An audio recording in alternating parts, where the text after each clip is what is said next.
And Brian, do you need help where you are right now? Are you okay? Yes, I do, but I'm here trying to. I said my biggest thing right now is just trying to. You can say place a couple of folks here.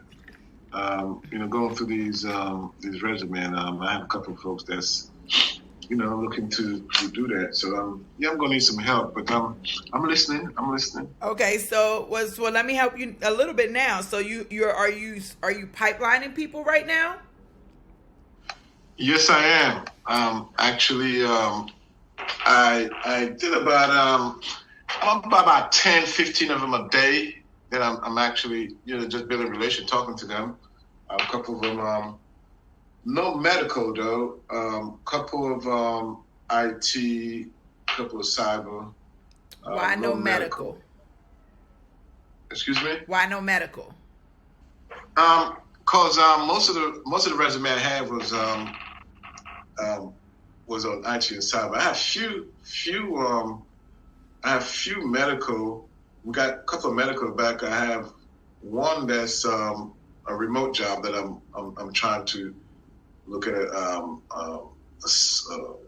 employee here. But I'll be honest with you. I'm not saying so much I'm nervous. I think I just try to gather as much information about the employer as possible. That's what the employer, but I thought you were pipelining candidates.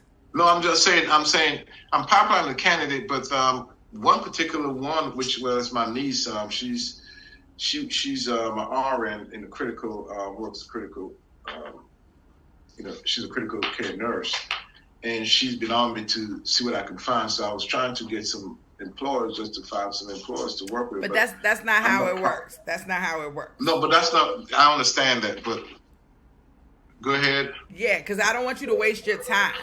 I want you to do things that's actually going to help you get the money, right?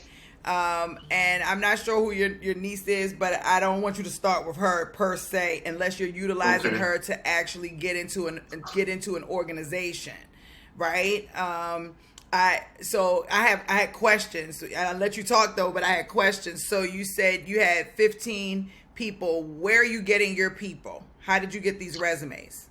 Well, these resumes coming to me from their backdoor from Monster and ZipRecruiter. Okay, that's what I thought. Is it coming? Those that we put on our website, mm-hmm. We're getting traffic back on those. Okay, but those are good. They are nice, but those aren't the ones you want. Okay. And that's not where you want to put your focus. And I need you to hear me because it's very important. Those aren't the ones you want, and that's not where you want to put your focus. It's fine to screen them, and you want to screen them if it makes sense. But where you want to put your focus is LinkedIn. You want to go find people, or you want to use those resources to go and find people. Don't wait for people to apply to you, because you're going to hurt your company if you wait for people to apply to you. Okay. While you're waiting, your competitors are going out getting the people that they want to get. Okay. So that's number one. Okay. So don't post and pray. That's exactly what it's called. It's called posting the job and praying for someone to apply. It could be anybody that's going to apply. They may not be somebody you can even utilize. When I post jobs on ZipRecruiter for a salesperson, janitors respond. Like people who would not even qualify for the role. So posting is about branding. Posting is, yes, maybe you'll find the person that you're looking for, but if you wait for that, you're going to hurt your business model, and you're never going to make money, and you're always going to have the least desirable candidates, right? They're not the most desirable, they're the least desirable, huh? Are you saying, okay, so just go out and just get the candidates that you have to. It's a necessity. Great recruiters don't use job boards. I'm going to tell you that now. I'm not telling you not to do that. You haven't gotten to that level yet. So yes, you can use the job board. But when you get to the level of being a great recruiter, you would be damned if you would ever touch a job board. You're not interested. You can do better by yourself. You're not waiting for somebody to come along. You're not looking for someone who's taking the time to even post their job on a job board. You're looking for the best talent out there, and you're going after them by any means necessary ethically. And they may not have a resume. They may only have a website. They may have just written a book. They may, be only going to conferences. They may be sitting next to somebody who applied to a job through the job board, but they're not just out there like, hire me. No, they're not. And so that's the second thing I want to say. The third thing that I want to say is, Brian, the approach that I want you to take is you're not pipelining is not about you finding a job for someone. Pipelining is not about you finding a job for someone. Pipelining is about you calling candidates and getting to know them so that you can define, 1, so you can look for patterns, 2, so that you can get intel, 3, so that, yes, you can figure out where you may be able to put them. So your goal in the beginning, where you are in the phase of your business, you should be doing, really, most of the work you should be doing is talking to candidates. And 15's not enough in a day. You've got to talk to way more. The first conversation you're having with them is just to see if they'll be open to having a conversation with you. And then you schedule an appointment on your calendar for another day to have a full 30-minute appointment. So you have certain days where you do 15-minute appointments, which are, hey, are you interested in having a conversation with me, whether they're looking for a job or not? Your goal is to know everyone in that network so that when an employer does connect with you, you have a pool of people that you can tap into and fill your jobs much easier and faster. Very important. So you're talking to way more than 15 people a day. You're talking to as many people. So one day, so let's say Monday is more of a research day. Tuesday is your 15-minute day. You should have 50 open slots, 30 to 50 slots open from the time you get up to the time you go to sleep, doing nothing but seeing if that person is a good fit for us to have the next conversation. And for the rest of the days of the week, you should be scheduling your 30-minute appointments so that you're having conversations. If you talk to 30 to 50 people in a week, you've just expanded your network like crazy by the end of the month. And those 30 to 50 people, if you build the relationship properly, they will come back and start to pour back into you. Whether it be through candidates, whether it be through clients, whether it be through, I'm ready for you to start placing me. This is how I'm going to help you to get me in a position that I need to be. These candidates are your partners. You don't work for them. They don't pay you. You don't work for them. You don't work for them. They don't pay you. But you are there to partner with them to help them get their next gig when the time comes. Some people you will get into a position. Some people you'll never place. Some people it's going to take you a week to place them. Some people it's going to take you 3 years to place them. Don't have expectations. Just look for the match. But the goal now is to have as many conversations as possible with candidates. Okay. Tell me. Okay, well, I will get on LinkedIn today and start pulling some candidates off. And I'm making notes. That's why I'll do that. Yes, that is the deal. And I want you, if you're doing 15, Brian, then I want you to say, okay, every day for the rest of the week, I'm going to do 25.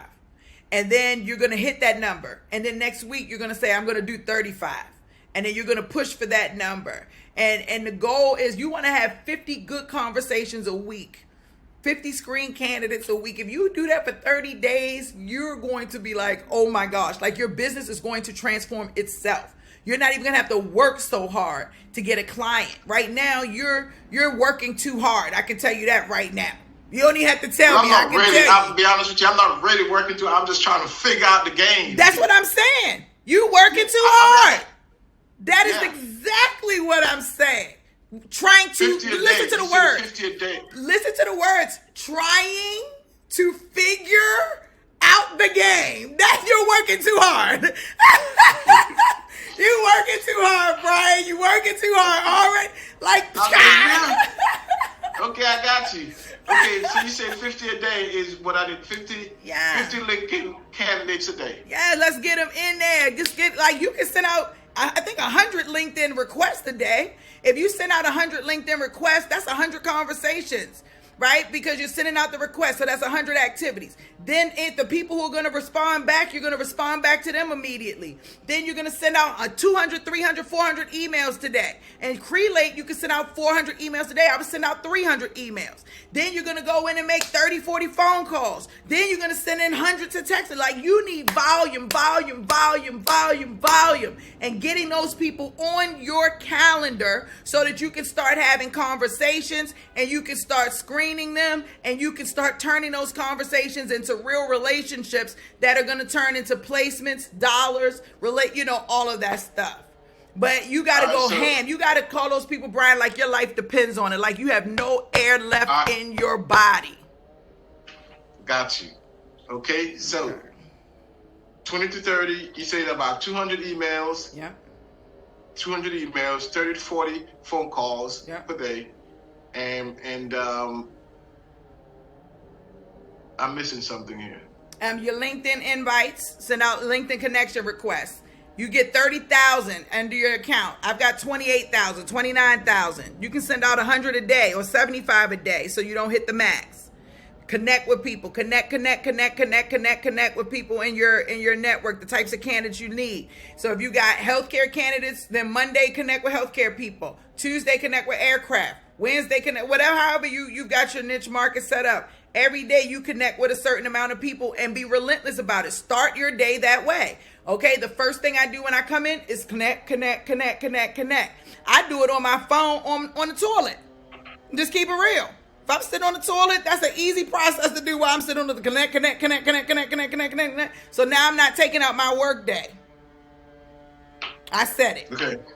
Now you got that off your calendar. Now you can start focusing on sending your emails or responding back to the people who actually connected with you, introducing yourself, asking them how you can support them while they're on their journey. Ask them what challenges they're experiencing. Ask them where they are in their current, in their career, where they looking to go. How can you support them? All of those things are very important. This is where I get fired up. This is when I love recruiting.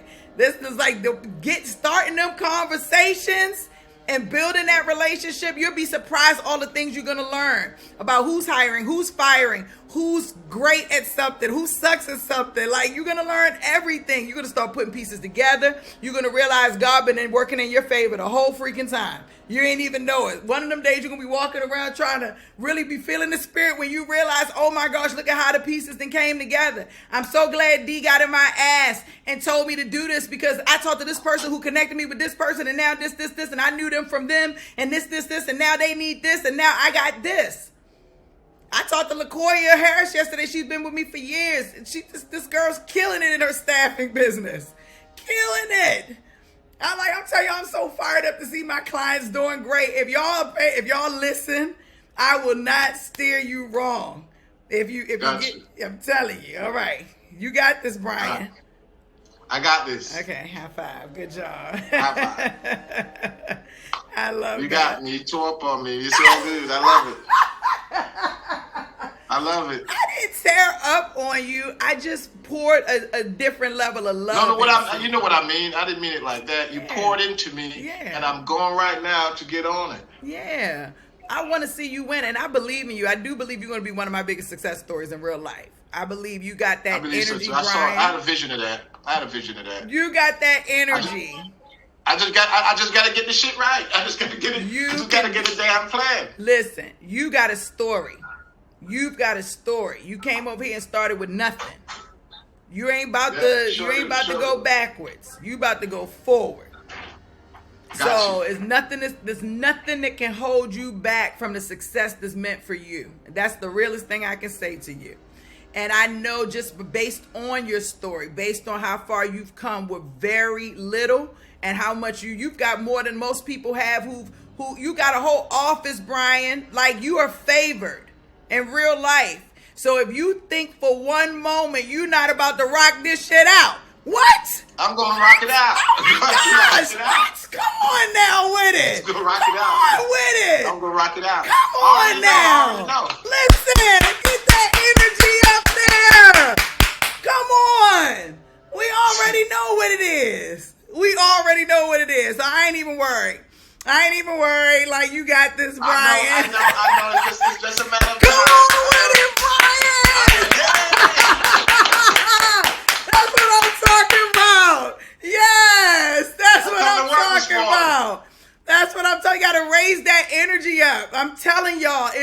Yes, and that's what it is really about. And when you get out there and start utilizing that energy, when you start utilizing that energy out there, I'm telling you, people are going to connect to you in a way you're going to be like, wow, okay. You're going to start to see it. You're going to start to feel it, and everything is going to turn itself. And I promise you, even if you're at your worst moment right now, if you're at your worst moment, raising that energy will flip the game.